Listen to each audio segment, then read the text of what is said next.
पुराना नाम मानसी अग्रवाल था और मेरे हस्बैंड ने जब इस्लाम कबूल किया तो उन्होंने कहा कि हाँ मैं नमाज पढ़ रहा हूँ। मैंने बिल्कुल देर नहीं की मेरे फादर इन लॉ को बताने में। मैं रूम से बाहर निकल के और मैंने सबसे पहले उनको बताया कि पापा जी आज ही इनको मैंने नमाज पढ़ते हुए देखा।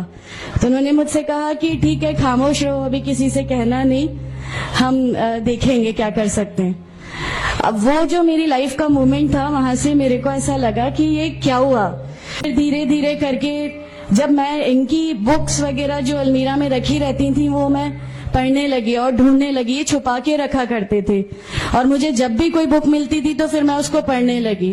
तो मुझे उसमें ऐसा कुछ लगता जरूर था कि पता नहीं कुछ है, कोई डिफरेंट चीज है, क्योंकि मैंने देखा कि इनके अखलाक, इनकी सब चीजें बिल्कुल चेंज हो गई।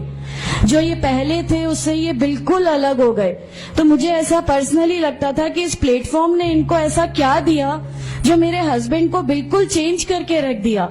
मतलब अल्हम्दुलिल्लाह ये उस समय कोशिश करते थे कि जो नबी की सुन्नतें हैं, जो हमारे नबी सल्लल्लाहु अलैहि वसल्लम ने किया, अपनी वाइफ की मदद करना, अपनी वाइफ के साथ किस तरह उसके हुकूक की अदायगी करना, ये सब कुछ वहाँ अल्हम्दुलिल्लाह करने लगे। और मुझे जो इनका ये ड्रास्टिकल चेंज था, जो इनको इस प्लेटफॉर्म पे आए हुए 6 मंथ्स या 1 ईयर हुआ होगा, वो देख के मेरे लिए एक बहुत बड़ा एक सरप्राइज था कि ये क्या हुआ।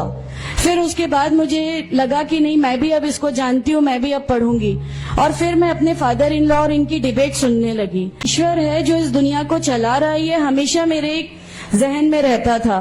तो मुझे मेरे फादर इन लॉ कहीं ना कहीं उस प्लेटफॉर्म पे आके गलत लगने लगे कि नहीं, ये जो कह रहे हैं वो सही है और इनकी जो डिबेट है उसका एंड जो है वो ये सही है।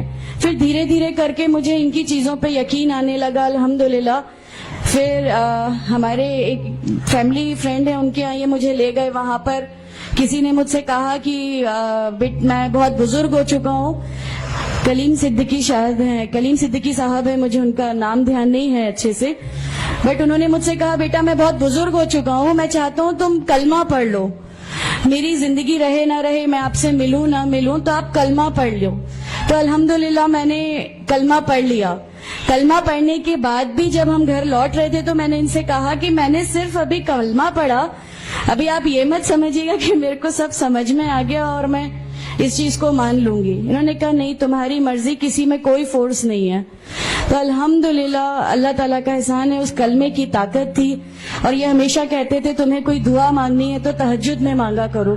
तहज्जुद का जो टाइम होता है वो बहुत कीमती होता है और उसमें अल्लाह ताला सबकी दुआएं कबूल करता है। इन्होंने मुझे एक दुआ सिखाई थी कि तुम एक दुआ मांगो कि या मेरे रब, अगर मेरा हस्बैंड गलत रास्ते पर है तो उसको सही रास्ते पे ले आ, और अगर मैं गलत रास्ते पे हूं तो मुझे सही रास्ता दिखा दे।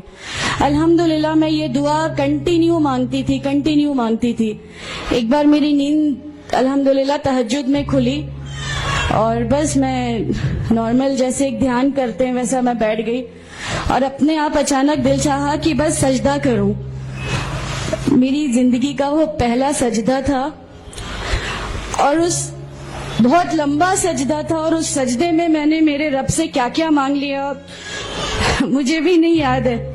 और उस समय मुझे ऐसा फील हो रहा था जैसे अल्लाह ताला खुद मुझसे बात कर रहा है, अल्लाह मेरे सवालों का जवाब खुद दे रहा है। अल्हम्दुलिल्लाह बस उसके बाद तो ऐसा लगा कि नहीं, इस्लाम हक है और इस्लाम पे ही चलना है। उसके बाद फिर बहुत सारी परेशानियां लाइफ में आई, सब कुछ आया, बट अल्हम्दुलिल्लाह अल्लाह का एहसान है कि अल्लाह ताला ने हर परेशानी, हर चीज को ऐसे ले लिया कि हम लोगों को कभी एहसास ही नहीं होने दिया कि ये कोई परेशानी थी।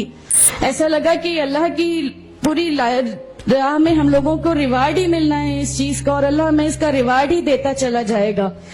अल्हम्दुलिल्लाह बस उस समय से शुरुआत हुई थी दीन इस्लाम की। अल्हम्दुलिल्लाह आगे चल के परेशानियां, तकलीफें हर रिवर्ट की जिंदगी में आती हैं, लेकिन मैं हर रिवर्ट बहन से ये कहना चाहती हूँ कि अल्लाह की खातिर आप लोग इस दीन में आए हैं, किसी और चीज के लिए नहीं आए।